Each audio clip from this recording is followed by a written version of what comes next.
acuesta en las copas de los árboles, se le apagan los ojos de mirar a la calle donde el día ha colgado sus horas incansable.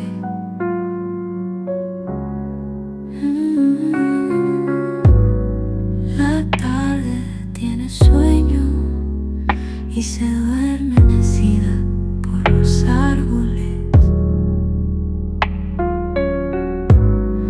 El viento se la lleva, oscilando su sueño en el aire.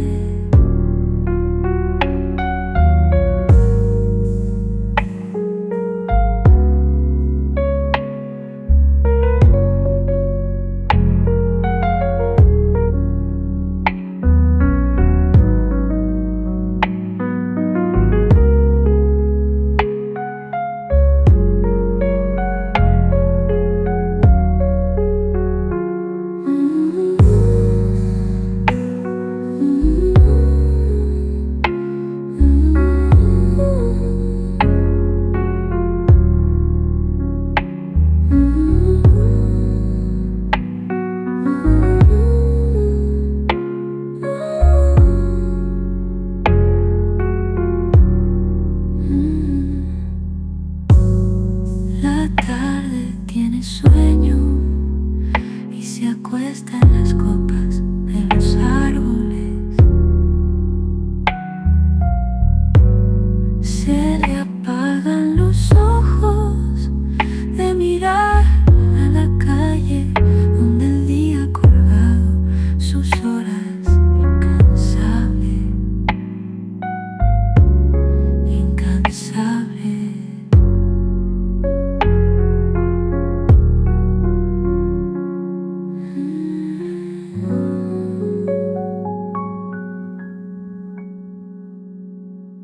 Cuando pensamos en la generación del 27, la mente suele irse casi por reflejo a nombres como Lorca, Albertí, Cernuda, Salinas. Claro, son los nombres que todos conocemos, el canon, por así decirlo. Exacto, pero cada vez somos más conscientes de que esa constelación literaria, esa edad de plata, estaba llena de otras estrellas, estrellas potentísimas. Y muchas de ellas mujeres a las que la historia, silenció o simplemente relegó a un segundo plano. Pues hoy vamos a sumergirnos en la vida y obra de una de las más fascinantes. Y quizá por eso una de las más difíciles de encasillar, Josefina de la Torre. Es que con ella el término polifacética casi se queda corto.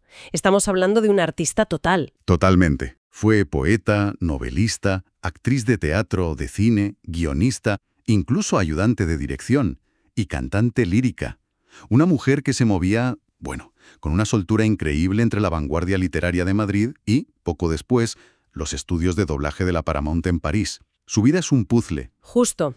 Y ese es nuestro objetivo hoy, intentar montar ese puzzle. Vamos a explorar la trayectoria de esta creadora canaria para entender todas esas facetas de su talento. Un talento que a menudo quedó eclipsado, sí, primero por el brillo de sus compañeros masculinos y luego, paradójicamente, por su propio éxito en otras artes que la fueron alejando de la poesía. Que fue, en realidad, su primer gran amor.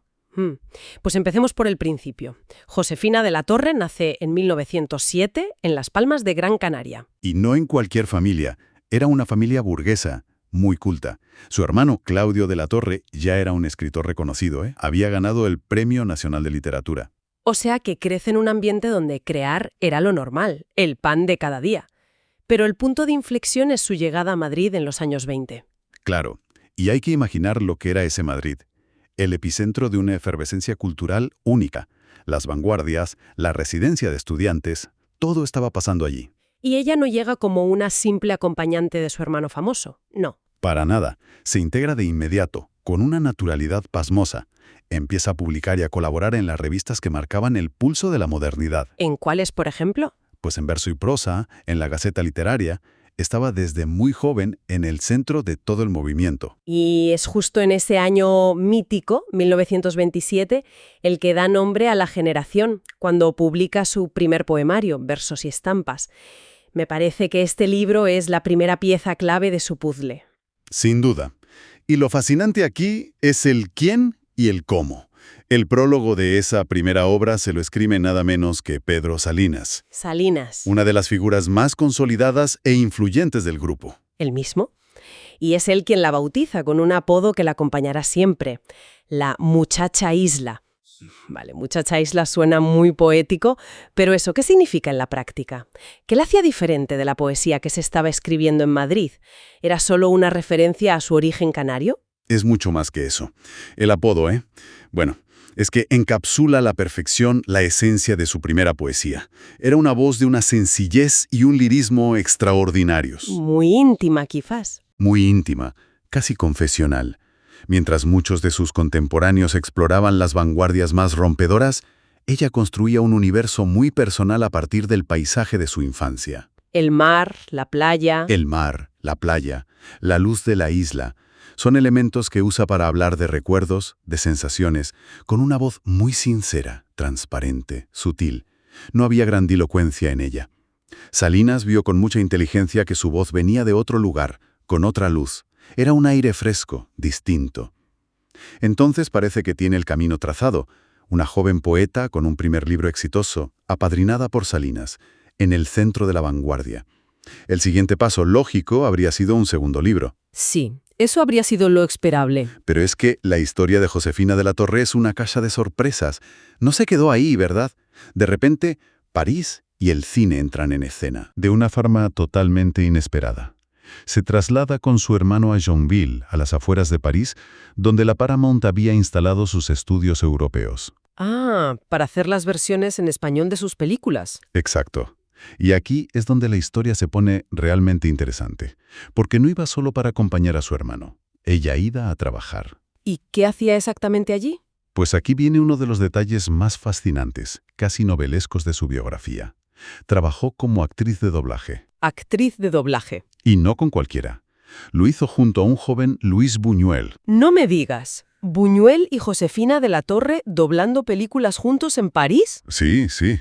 Con quien, por lo que se sabe, había mantenido una relación sentimental unos años antes en Madrid. Vaya, eso parece el inicio de una película en sí mismo. Es una imagen potentísima de la modernidad de la época. Desde luego. Hay constancia de que en 1934 doblaron juntos la película Un secuestro sensacional. Imagina la escena. Dos figuras clave de la cultura española del siglo XX compartiendo atril en París justo antes de que la historia de España lo cambiara todo. Claro, porque estalla la guerra civil. Y lo dinamita todo. Ella regresa a Las Palmas. ¿Cómo le afecta profesional y creativamente ese parón? Y la posterior dictadura. El impacto es brutal. La represión franquista disuelve por completo al grupo de poetas republicanos del 27. Muchos se exilian, otros son asesinados, otros silenciados. Un desastre cultural. Totalmente. Y este clima de represión, de sospecha, es muy probablemente una de las causas que la empujan a centrarse más en la interpretación y a dejar la poesía en un segundo plano. Claro, una poesía como la suya, tan ligada a ese mundo libre y vanguardista, podría ser vista con recelo. Exacto. Entiendo la necesidad de adaptarse, pero me pregunto qué supondría para una poeta de vanguardia de repente cambiar de registro de una forma tan radical. Porque en ese contexto tan duro saca a relucir otra faceta, una increíblemente pragmática. Sí. Durante la guerra cofundó con su hermano una colección de novelas populares, La Novela Ideal. Y aquí viene la sorpresa mayúscula. Se pone a escribir novelas amorosas bajo el seudónimo de Laura de Comminges. Novelas de amor. ¿Cuántas llegó a escribir? Publicó al menos 10 novelas breves en pocos años. Esto nos muestra a un artista con una necesidad imperiosa de seguir creando, pero también con los pies en la tierra. Era una forma de seguir narrando, de seguir existiendo como creadora en un entorno que se había vuelto completamente hostil. Terminada la guerra, en 1940, regresa a Madrid y se lanza de lleno a una nueva etapa, centrada casi en exclusiva en el cine y el teatro. Y, de nuevo, demuestra una polivalencia que hoy nos parece asombrosa. No se limitó a actuar, ¿cierto? No, para nada. Estaba metida, como se suele decir, en todos los ajos de la industria. Fue actriz en varias películas, sí, pero también fue guionista. E incluso llegó a ser ayudante de dirección de su hermano Claudio en la película Primer Amor. Entendía el cine desde dentro. Y tuvo su momento de gloria. El año 1943 parece que es su gran año de popularidad. llega a ser portada de la revista Primer Plano. Que era gran escaparate del cine español de la época. Y no solo eso, también escribía artículos y entrevistas para la revista. Se codeaba con las grandes estrellas del momento. Era una figura reconocida. Sí, una cara conocida y respetada. Pero aquí viene la paradoja. Si lo miramos en conjunto, su mayor éxito en el cine no le llegó como actriz, que era quizá lo que ella más anhelaba, Sino como guionista. sino como guionista. Y esto es fundamental para entender lo que vino después. O sea, que la industria le estaba diciendo: eres una guionista fantástica, pero su pasión la empujaba a seguir buscando el reconocimiento delante de la cámara. Vaya conflicto. Un conflicto tremendo que se puede medir en cifras. El caso más claro es el de la película Una herencia en París. Ajá. Ella escribió el guión, basado de hecho en una de esas novelas que había firmado como Laura de Comminges. La película recibió un premio nacional del Sindicato del Espectáculo. Un éxito. Un éxito, sí. Y tenemos los datos económicos, que son muy reveladores. Cobró 8.000 pesetas por el argumento premiado y solo 2.000 por su pequeño papel como actriz en esa misma película. 4 veces más por escribir que por actuar. El mensaje era clarísimo. Y supongo que esta tensión es lo que la lleva a su abandono del cine. Fue la frustración. A pesar de su talento, de su popularidad, nunca le ofrecieron los papeles protagonistas que ella sentía que merecía. Se cansó de ser siempre la actriz secundaria. La amiga de la protagonista. Eso es. Y esta desilusión la canalizó, una vez más, a través de la literatura. Un momento, ¿te refieres a su novela Memorias de una estrella de 1954? El título suena casi a un ajuste de cuentas. Es una mezcla, y es casi un reflejo autobiográfico.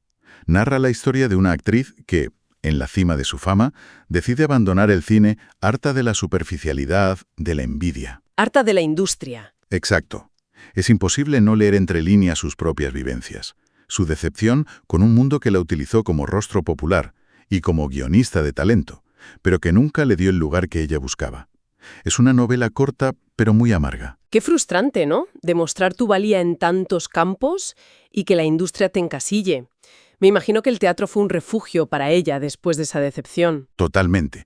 Y en el teatro la historia fue muy diferente. En los escenarios sí consiguió el éxito y el reconocimiento como primera actriz que el cine le había negado. Ah, mira. Llegó a fundar su propia compañía de teatro y trabajó durante muchos años como primera actriz en el exitoso formato del Teatro Invisible de Radio Nacional. El teatro la acogió, y es en esa etapa de madurez, tras haber vivido ya tantas vidas profesionales, cuando regresa a su primer amor, la poesía. En 1968 publica Marzo Incompleto. Después de todo ese viaje, ¿cómo había cambiado su voz?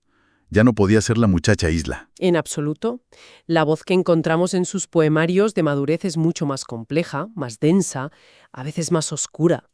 Si analizamos los temas, vemos una evolución tremenda. Por ejemplo, el peso de lo femenino se hace mucho más explícito. La sensualidad, el amor, desde una perspectiva adulta.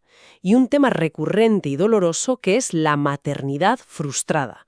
Es decir, la vida se ha colado en sus versos de una forma mucho más directa y cruda. Exacto. Y en su última obra, Medida del tiempo, los temas se vuelven aún más reflexivos. El paso del tiempo, la cercanía de la muerte y, de nuevo, la ausencia de descendencia como una herida que no cierra. Es una poesía que refleja una vida intensamente vivida. Con sus luces y sus muchas sombras. Y al final de esa vida tan intensa llegó el reconocimiento a toda su trayectoria. Llegó, pero como les ocurrió a tantas mujeres de su generación, llegó muy tarde. Justo antes de su muerte en 2002, se le dedicó una gran exposición en la Residencia de Estudiantes de Madrid. El mismo lugar que fue el corazón de su generación. Exacto. La titularon, de forma muy significativa, La última voz del 27, y también se le concedió la Cruz de la Orden Islas Canarias. Fue un reconocimiento tardío, sí, pero un acto de justicia poética. Entonces, si tuviéramos que resumir el puzzle de Josefina de la Torre, diríamos que fue una auténtica pionera. Una artista cuya brillante obra poética se vio constantemente interrumpida y moldeada por la historia, por la guerra y por sus propias y arrolladoras pasiones por el teatro y el cine, que la llevaron por caminos inesperados. Exacto.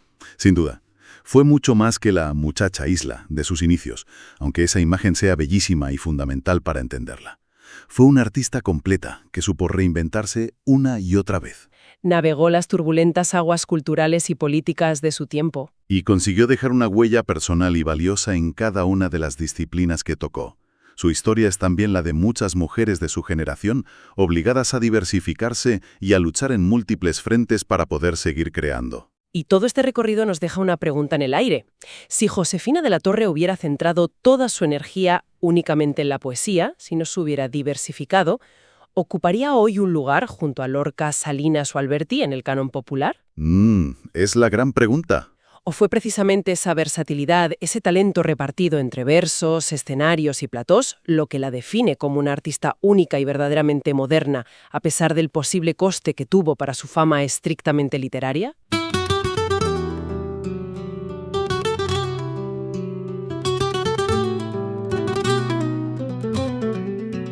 Me voy a hacer un collar con lágrimas de mujeres, campanitas que me canten, el mal que nunca se duerme, con toda lágrima inútil del querer de los quereres.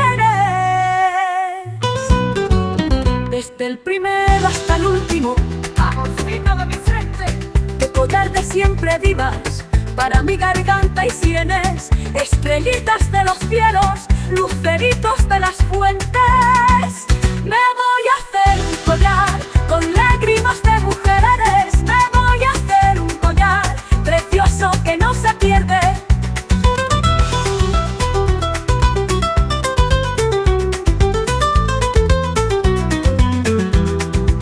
Me voy a hacer un collar con lágrimas de mujeres. Me voy a hacer un collar precioso que no se pierde.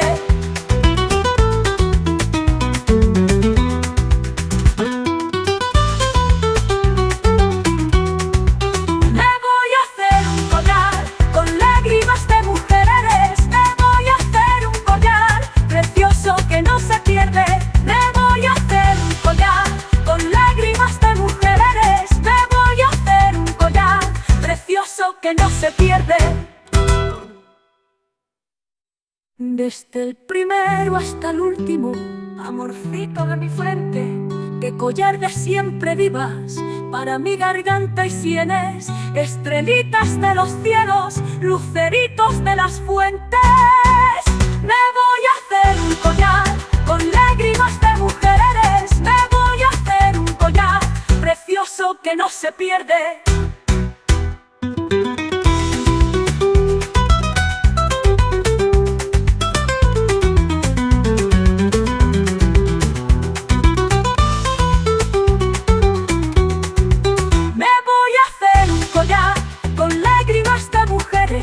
Campanitas que me canten, el mal que nunca se duerme, con toda lágrima inútil del querer de los quereres. Desde el primero hasta el último, amorcito de mi frente, de collar de siempre vivas, para mi garganta y sienes, estrellitas de los cielos, luceritos de las fuentes. Me voy a hacer un collar con lágrimas de mujeres. Me voy a hacer un collar precioso que no se pierde.